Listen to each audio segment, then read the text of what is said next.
we'll start with this. When did you find your love for horses? Oh, wow. In the 60s watching Bonanza. So I've been an amputee since I was 7, and watching Bonanza, I could just see the freedom that you had riding a horse. So, yeah. But we lived in town, so I couldn't have a horse for a while. Mm-hmm. When did you first get a horse, and how much you mentioned gives you a little bit of freedom? What was when did you get a horse, and secondly, what was the freedom like when you first got one? So I was lucky enough to get a horse when I was 16, and then we boarded it because, like I said, we lived in town. It was just amazing because I'd never even had a memory of riding a bicycle, so I didn't have that freedom. And did you want me to go into this? If you don't mind, yeah, yeah. No, I'm a bilateral amputee, so I lost both my legs when I was 7. So pretty much since I can remember, I did not have the freedom to bike ride or do anything all the other kids did. Mm-hmm. And so when you're on a horse at that age, what are you thinking about? What are the emotions that go through your mind? Feeling like I'm like everybody else. Mm-hmm. Because when you're on a horse, you are like everybody else. Yeah. So that's pretty nice when you're a kid and you're not like everybody else. Mm-hmm. So over the years, you mentioned that the '60s is when you first fell in love with horses. What were the decades like to follow? I know you had a horse. Did you constantly nurture horses? What was your relationship with it for the longest time? So I was able to do riding lessons, and the people that where I did the riding lessons had quarter horses. And once I graduated from college and had a nice job, thank you, I was able to have my own horse and did some showing. And later on, got married, had my daughter, and basically just still had a horse, luckily. Um, just basically did trail riding, which is just freedom. It's freedom. Mm-hmm. I talked to Sarah, and she mentioned that you guys met 3 years ago. Is that true? Yeah, Around then? yeah. What was your first interaction with Sarah like? So I'm not very good at meeting people and explaining my disability. It's hard for me. But I knew that if I was going to approach her for lessons in carriage driving, that she needed to know from the get-go because not everyone is comfortable with that type of a situation. But she and Bruce, right from the start, were like, "Yeah, come out." Well, and I just really wanted to take lessons, and somehow it ended up going to shows, and here we are going to Europe. I don't know how that happened. How different was that interaction? You mentioned they were on board from the get go. How different was that interaction from maybe other riders you have been with, other trainers you've been with? So it was very different because they were not afraid from the very beginning. They were like, "Yeah, well, come on out here, and we will show you what carriage driving is, and we will accommodate your interest." And they have from the very beginning, because being fairly new to carriage driving, I had done it once years ago, but I needed to feel secure. I needed to feel comfortable. I needed to feel safe. So every time I went out for a lesson, I had Sarah with me the whole time. And uh, that's freedom right there. Because it's easy to get scared. Mm. 3 years ago, you mentioned you didn't know you'd be doing shows. What was the first dip like? What was the first show like? What made you keep going? So we used to have a huge pleasure show in Pittsburgh called Walnut Hill, and I went to it every year, and it's basically pleasure driving. It's kind of a uh, people dress up, and it looks like fun, but it's in a ring, and people go around and around. So when I went out to take a lesson with Sarah, she brought out a marathon carriage, and I had never seen a marathon carriage. I actually thought it was kind of ugly, but once I found out what marathon carriages were and how capable they were, and the new sport. I've never heard of combined driving before. So the very first show I did was just it was just fun. It was not dressed up. It wasn't a beauty parade. It was just all out fun. Yeah. When you guys get the call, when you find out you're going to be representing, Team USA, what was that emotion? What was that feeling like? So I honestly didn't think I had a chance, but I figured why not? So I did send my entry in, and then on July 9th, July 9th, like what, 5 weeks ago, 6 weeks ago, I got the email or the call or whatever it was that I was invited to be on the team. And I thought,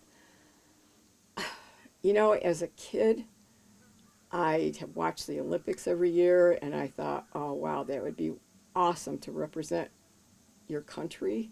I'm I'm still a little blown away. I still can't believe it. Yeah.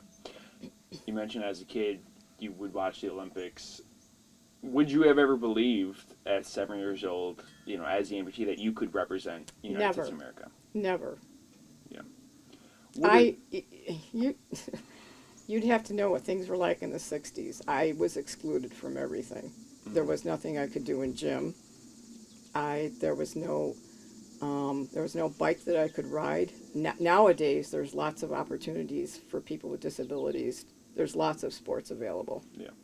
Does that mean something to you now? The fact that there is more, that there is more opportunities, that it is more inclusive. Does that mean something to you now? That the fact that how much progress has been made in the last 60 years? Yeah, it's incredible. Yeah, I mean, we are making progress. I actually I can't ride a regular two-wheel bike, but I have a hand cycle that's three wheels, so I can hand cycle. I've done half marathons, I've done marathons, I've done 5Ks. There's a lady locally, Jan Whitaker, that introduced me to kayaking. I didn't think I'd ever be able to kayak because I was worried that I would get wet, but she introduced me to a kayak that actually has pontoons on it, so it keeps you safe. Mm-hmm. So even at my age, I'm able to do new sports. Mm-hmm. How cool is it that you and Sarah are both from Honeyway, or living in Honeyway Falls? So so this wouldn't have happened if Sarah's literally 5 minutes from here. It wouldn't have happened if I hadn't found her on Facebook, and I followed her for a couple years. And I thought, I'd kind of like to give that a try. But again, I'm not good at meeting people, and at some point you have to step outside your comfort zone. But I never knew I'd be stepping out this far. Yeah. When you guys get to France, I mean, you're going to Amsterdam. When you guys are competing in Europe, what are you hoping to accomplish next month? So I might be a little cocky, but I'm hoping we get the gold medal. Listen, what would it mean to win the gold medal for you? That would be awesome. Yeah. It would mean that the U.S. Equestrian Federation did not make a mistake by inviting me to be on the team. What's the biggest misconception about the sport in your mind? What do you think people don't understand about this sport? I never heard of combined driving before, and like I said, I had been to pleasure driving shows, which is kind of a beauty parade. There are different classes where people compete with cones and cross country, but combined driving, I don't think a lot of people know what it is, and it's a really fun sport. How cool is it? I mean, you're going to Amsterdam. I know you've traveled with Sarah and Bruce. That you have the opportunity to visit new places through this sport. I have talk about stepping out of your comfort zone. So I actually in February drove myself to Florida and was down in Florida for 6 weeks to train with Sarah. I never in my life thought I'd drive myself to Florida. We've been to North Carolina. We've been to Canada. This is a little farther, Yeah. but it's a once in a lifetime. I think for her, well, definitely for me, not for her. Yeah. I know you mentioned you got married. Do you have kids or grandkids? Yes, I have a daughter and a grandson. What are they saying about this? Well, um, my daughter's not surprised at anything I do, and my grandson's only 10 months. So Sure. So is she, your daughter, when you, I guess, what was her initial reaction when you kind of picked up the sport? like I said, she's not surprised at Yeah. anything I do. Yeah. Um, I know you guys obviously train at the ranch, but how much is this the last 3 years sort of been integrated in your life? How much is this sort of taken over? It's taken over. Yeah, and I didn't expect it to. I went out there to just have fun, and at some point I said to her, any show that you're willing to take me to, I'll go to. And she was willing to take me to shows, and she leases me her pony to me to drive. So, and he's excellent. He's awesome. Yeah, for sure. Deb, I can't thank you enough. Was there anything I didn't mention, anything I didn't ask about that you thought might be relevant to the story, to the conversation? Just that it's awesome that, so 2 years ago, Sarah said to me she wanted to do this show, and I said, and I knew there was also a para show, a couple weeks away from it. I said, well, maybe I'll think about doing it too. So it it it started 2 years ago, the thought, but didn't really expect it to happen. So Yeah. Have you? I mean, I know we talked about your daughter. Have you had other people with disabilities contact you and ask you about your story? Have you had a chance to sort of maybe help other people with disabilities? oh, kayaking and hand cycling less, yes, Yeah. but I don't think com- driving is not a huge sport as far as the number of people, and it's not accessible to everybody, money wise and um, training wise. So I am literally 5 minutes from Sarah's farm. Otherwise, this would not have happened. Yeah. You mentioned when you were a kid, it was freedom, about freedom. When you ride now, is it still about freedom? Oh, always, always.